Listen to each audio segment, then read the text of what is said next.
Selamat datang kembali di penelusuran mendalam kita. Kali ini kita akan coba membahas sebuah ide yang, benar-benar menantang nih. Ini dari pemikiran George Soros di bab 19 bukunya The Alchemy of Finance. Kita akan bicara soal apa yang dia sebut paradoks reformasi sistemik. Ya, sumber kita spesifik ya, bab 19 dari buku itu. Dan misi kita bareng hari ini, kita coba bongkar inti paradoks ini. Pertanyaannya tuh kira-kira begini. Kalau kita sebagai manusia ya, sadar betul kalau pemahaman kita soal dunia ini, apalagi soal sistem yang rumit kayak ekonomi atau keuangan gitu, itu dasarnya yang nggak sempurna, ada cacatnya, atau imperfect lah istilahnya. Nah, kalau gitu, gimana mungkin kita bisa berharap merancang atau katakanlah memperbaiki sistem itu biar jadi lebih baik secara permanen? Bukannya ada kontradiksi di situ ya? Jangan-jangan usaha kita memperbaiki malah jadi sumber masalah baru lagi. Gimana tuh? Oke, mari kita coba bedah pelan-pelan ya. Kita kan sering banget nih, pengennya ada solusi final, sistem yang stabil selamanya, aturan yang sempurna gitu. Tapi pemikiran di bab ini tuh kayak ngajak kita mikir ulang. Jangan-jangan ngejar kesempurnaan itu sendiri malah jadi jebakan, malah berbahaya. Yuk kita selami bareng-bareng ya, kompleksitas pemikiran ini. Kita mulai dari akarnya dulu kali ya. Si penulis ini langsung nunjuk ke jantung masalahnya, fakta bahwa kita ini beroperasi pakai pemahaman yang tidak sempurna, imperfect understanding. Ini bukan sekedar, ngaku rendah hati aja, tapi ini premis dasar dalam cara berpikirnya dia. Nah, kalau fondasinya aja udah nggak sempurna, gimana kita bisa yakin coba? Yakin kalau bangunan sistem baru yang kita bikin di atasnya itu bakal kokoh, bakal beneran lebih baik. Bukannya mungkin banget kita cuma nuker satu set masalah yang mungkin udah kita kenal nih, dengan set masalah lain yang sama sekali baru dan nggak kita duga. Kayak mau lurusin benang kusut, malah makin ruwet gede ya. Betul sekali. Nah, disinilah kecerdasan argumen di bab ini kelihatan. Paradoks ini, kontradiksi yang Anda bilang tadi, itu sebenarnya hanya jadi masalah pelik kalau kita ngotot pada satu tujuan, bikin solusi yang permanen dan sempurna. Penulisnya berargumen keras justru karena pemahaman kita memang nggak sempurna. Dan ya, nggak akan pernah sempurna. Maka konsep solusi final yang abadi tanpa celah itu, ya secara inheren di luar kapasitas kita sebagai manusia. Jadi paradoks itu muncul bukan dari usaha perbaikan itu sendiri loh, tapi lebih ke ambisi kita buat mencapai sesuatu yang mustahil, yaitu tadi, kesempurnaan abadi. Oh, jadi gitu ya. Alih-alih ngelihatnya sebagai paradoks yang bikin kita mandek, penulisnya malah nawarin jalan keluar. Caranya dengan ngubah ekspektasi kita. Jadi kuncinya itu menerima ketidaksempurnaan. Bukan sebagai kegagalan, tapi ya kondisi dasar hidup kita gitu. Kedengarannya pragmatis banget ya. Ada kutipan menarik nih di bab ini.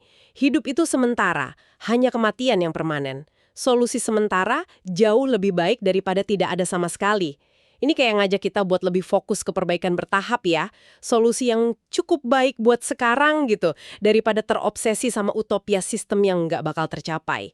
Tapi apa penerimaan ini segampang kedengarannya ya? Rasanya kok ada dorongan kuat gitu dalam diri kita buat nyari yang final, yang pasti. Nah, Anda nyentuh poin krusial. Emang nggak mudah? Penulisnya sendiri juga gali lebih dalam kenapa sih kita kok kayaknya tertarik banget sama ilusi kesempurnaan dan keabadian ini. Yang menarik di sini adalah gimana dia menghubungkannya dengan salah satu ketakutan manusia yang paling dasar, takut mati. Argumennya, kita ini secara naluriah sulit nerima kefanaan diri kita, fakta bahwa hidup kita terbatas waktu. Nah, sebagai semacam mekanisme pertahanan psikologis, kita terus nyari kompensasi atau pelarian lah dalam ide-ide atau proyeksi yang ngejanjiin keabadian. Bisa bentuknya keyakinan spiritual, ideologi politik totaliter, atau bahkan ya itu tadi, ambisi bangun sistem sosial atau ekonomi yang sempurna dan tahan banting selamanya. Wah, ini penjelasan yang cukup provokatif ya, ngaitin ambisi reformasi sistemik sama ketakutan eksistensial akan kematian. Tapi gimana soal pembedaan antara fakta kematian dan ide kematian yang disinggung di bab ini? Itu bisa bantu kita paham lebih jauh nggak? Penulis bikin pembedaan penting di sini. Fakta kematian itu ya realitas biologis yang nggak bisa dihindari. Bagian dari siklus alam, netral aja sifatnya. Tapi ide kematian itu konstruksi mental kita tentang ketiadaan, akhir kesadaran yang sering kita anggap sesuatu yang mengancam, menakutkan, dan berlawanan sama hasrat kita buat terus ada. Ketakutan kita seringkali lebih ke ide abstrak ini daripada fakta biologisnya. Nah, argumennya kemudian, milih kehidupan secara autentik itu berarti ya nerima paket lengkapnya, termasuk ketidaksempurnaan, perubahan terus-menerus, dan kefanaan itu sendiri. Sebaliknya, waktu kita terobsesi ngejar ilusi kesempurnaan dan keabadian dalam sistem atau hidup, kita sebenarnya secara metaforis ya, lagi memeluk ide kematian. Kenapa? Karena kita nolak esensi kehidupan itu sendiri, yang dinamis, kadang berantakan, dan nggak pernah final. Kita nolak proses demi ilusi hasil akhir yang statis. Saya coba cerna implikasinya nih. Kalau kita terima logika ini, berarti sikap yang paling hidup, paling produktif dalam menghadapin sistem, mau itu pasar keuangan, regulasi pemerintah, bahkan cara kita belajar, adalah dengan nerima bahwa mereka nggak akan pernah sempurna. Jadi, daripada frustrasi karena target kesempurnaan nggak kecapai, kita justru harus fokus ke proses adaptasi, iterasi, perbaikan terus-menerus, gitu ya. Sambil sadar kalau tiap solusi pasti ada aja kelemahan barunya. Tapi ini nggak berisiko bikin kita jadi permisif sama kesalahan atau kekurangan gitu, jadi gampang nyerah. Usaha memperbaiki loh, melainkan ngubah kerangka acuan usaha kita. Fokusnya bukan mencapai kesempurnaan, tapi lebih ke mengelola ketidaksempurnaan secara efektif. Dan ini bawa kita balik ke konteks inti buku ini, sistem keuangan dan ekonomi. Penulisnya sangat menekankan nggak ada tuh cetak biru sistem yang kebal dari cacat bawaan. Ambil contoh ekstrim, pasar bebas yang dibiarin tanpa aturan sama sekali. Laissez-faire. Sejarah penuh buktikan gimana ini cenderung bikin instabilitas liar, gelombang aset yang pecah bikin sakit, krisis finansial yang rusak. Dia nggak stabil secara inheren, karena ya digerakkan oleh persepsi dan ekspektasi manusia yang juga nggak sempurna dan gampang berubah. Oke, itu satu sisi ekstrim ya. Gimana dengan sisi satunya lagi? Regulasi yang super ketat, intervensionis banget gitu. Nah, di sisi lain, regulasi yang berlebihan, yang nyoba ngontrol tiap aspek, ngantisipasi tiap kemungkinan, itu juga punya bahayanya sendiri. Dia bisa jadi kaku banget, kompleks, sampai malah matiin dinamisme ekonomi, hambat inovasi, dan nyiptain birokrasi yang nggak efisien, yang malah jadi beban. Sistem kayak gini bisa jadi ossified, membatu gitu, nggak mampu adaptasi sama perubahan kondisi. Jadi, ya dua ekstrim ini, pasar yang terlalu liar atau regulasi yang terlalu kaku, sama-sama bahaya. Nggak ada jawaban tunggal yang benar selamanya. Ini kayaknya menyeratkan kalau perdebatan klasik antara pasar bebas versus regulasi pemerintah itu mungkin agak salah fokus ya. Mungkin pertanyaannya bukan mana yang benar, tapi gimana nemuin keseimbangan dinamis yang pas buat kondisi sekarang.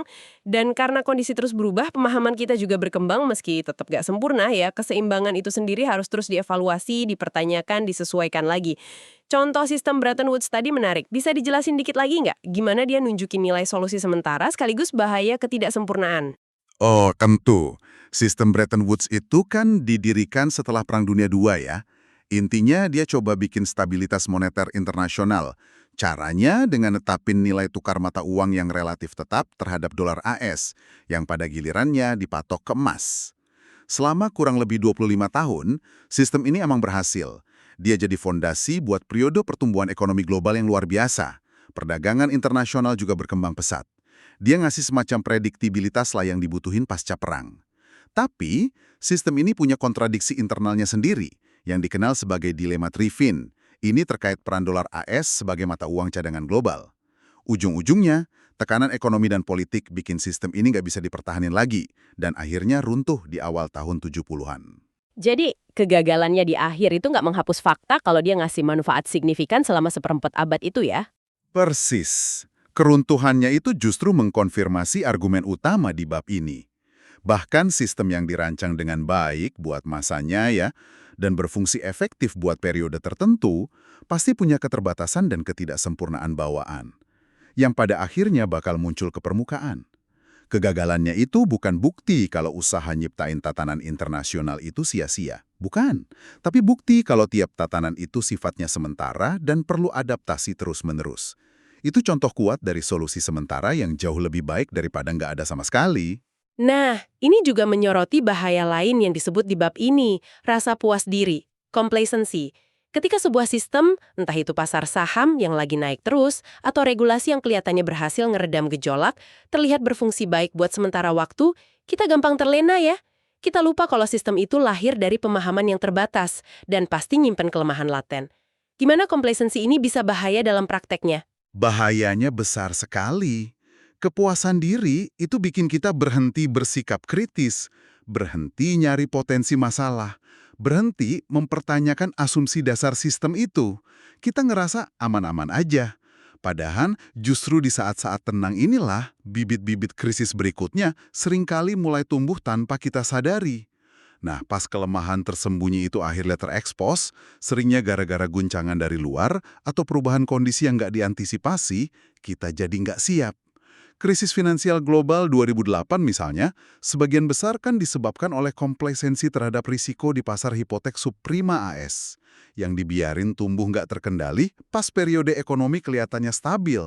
Jadi, kewaspadaan dan kemauan buat terus memperbaiki, bahkan pas sistem kelihatan baik-baik aja, itu bukan pilihan, tapi keharusan buat mengelola ketidaksempurnaan. Yang menarik nih, penulisnya, George Soros, secara terbuka ngakuin ada semacam tegangan atau dilema personal dalam dirinya soal isu ini.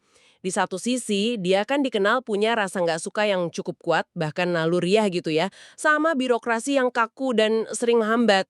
Tapi di sisi lain, banyak argumen dia di buku ini termasuk soal advokasi reformasi sistem keuangan internasional yang lebih terstruktur, itu kan mau nggak mau bakal ngelibatin pembentukan institusi dan peran birokrat. Gimana dia coba mendamaikan preferensi pribadinya ini sama rekomendasi kebijakannya ya? Nah, ini bagian yang nunjukin kejujuran intelektual penulisnya. Dia nggak nyembunyiin dilema ini. Dia ngaku secara eksplisit kalau birokrasi itu emang punya kecenderungan negatif yang inheren.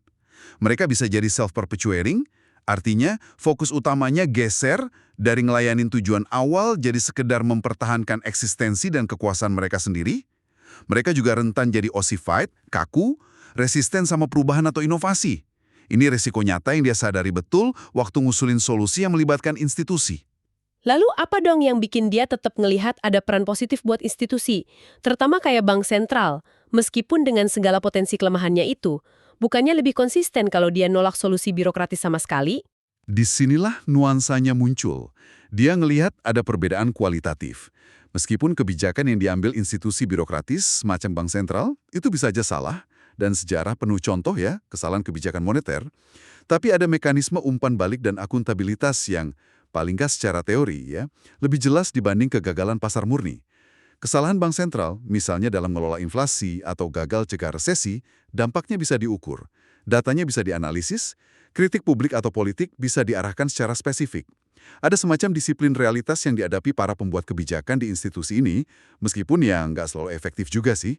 Ini beda sama dinamika pasar yang seringkali anonim dan tanggung jawab atas kegagalan sistemik jadi susah dilacak.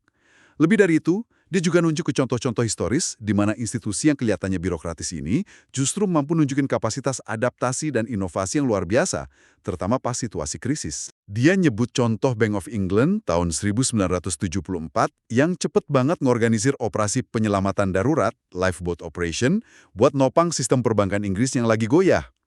Contoh lain yang lebih terkenal itu tindakan Federal Reserve di bawah Paul Volcker di awal 80-an. Buat ngelawan inflasi yang gila-gilaan di AS, Volcker ngambil langkah kebijakan moneter yang ketat banget dan menyakitkan dalam jangka pendek, tapi akhirnya berhasil mulihin stabilitas harga. Tapi, apa contoh kayak Volcker ini nggak bisa dianggap anomali aja? Mungkin itu lebih karena kepribadian individunya yang kuat, bukan kapasitas inheren dari sistem birokratis itu sendiri. Itu argumen yang valid, dan penulis pun sadar kalau kepemimpinan individu itu sangat berperan. Tapi dia berpendapat munculnya figur kayak Volcker di posisi puncak bank sentral itu bukan sepenuhnya kebetulan. Sistem itu, meskipun birokratis, ternyata masih memungkinkan bahkan mungkin butuh individu dengan kapasitas dan keberanian buat ngambil keputusan sulit di saat genting. Ini ngasih dia semacam harapan kalau birokrasi nggak selalu identik sama mediokritas atau kelumpuhan total. Ada potensi, meski terbatas dan penuh risiko ya, bagi institusi buat mainin peran konstruktif dalam ngelola ketidaksempurnaan sistemik. Asalkan ada mekanisme kontrol, akuntabilitas, dan ruang buat kepemimpinan yang adaptif. Jadi apa artinya semua ini buat Anda? Setelah kita menjelajahi pemikiran dari bab 19 di Alchemy of Finance ini, kayaknya kita balik lagi ke satu pesan inti ya, pentingnya merangkul ketidaksempurnaan. Bukan cuma di sistem-sistem makro yang kompleks kayak pasar atau regulasi, tapi juga di level mikro, dalam cara kita belajar, memahami dunia dan berusaha bikin perubahan. Mungkin pelajaran terbesarnya adalah reformasi yang paling bermakna itu bukan soal merancang cetak biru final yang sempurna, yang mana mungkin cuma ilusi aja. Sebaliknya mungkin ini lebih soal membangun dan memelihara proses-proses perbaikan berkelanjutan, proses adaptasi ke realitas yang berubah, proses belajar dari kesalahan kita sendiri dan orang lain. Semua dilakuin dengan kesadaran penuh soal keterbatasan pemahaman kita dan bias-bias yang pasti kita punya. Ini sikap yang lebih rendah hati, tapi mungkin jauh lebih produktif ya dalam jangka panjang. Ini memunculkan pertanyaan penting untuk Anda renungkan. Kalau kita terima premis dari bab ini, bahwa kesempurnaan itu bukan tujuan yang realistis dan ngejarnya membabi buta bisa berbahaya, terus gimana dong seharusnya kita mendefinisikan dan ngukur kemajuan atau keberhasilan dalam usaha reformasi sistem? Kalau bukan kesempurnaan absolut, lantas apa patokannya? Apa cukup cuma dengan sedikit lebih baik dari kemarin? Atau ada kriteria lain yang lebih dinamis, lebih adaptif, yang bisa nuntun kita navigasi kompleksitas ini? Gimana kita tahu kalau solusi sementara kita ini beneran bergerak ke arah yang lebih baik? Bukan cuma nukar masalah lama dengan masalah baru yang sama buruknya, atau bahkan lebih parah? Ini bukan pertanyaan yang jawabannya gampang loh, tapi penting banget buat dipikirkan pas Anda berinteraksi sama sistem apapun dalam hidup Anda. Sebuah refleksi yang menantang ya untuk Anda bawa pulang. Demikian penelusuran mendalam kita kali ini menyelami paradoks reformasi sistemik dari bab 19 di Alchemy of Finance. Terima kasih sudah menyimak. Sampai jumpa di pembahasan berikutnya.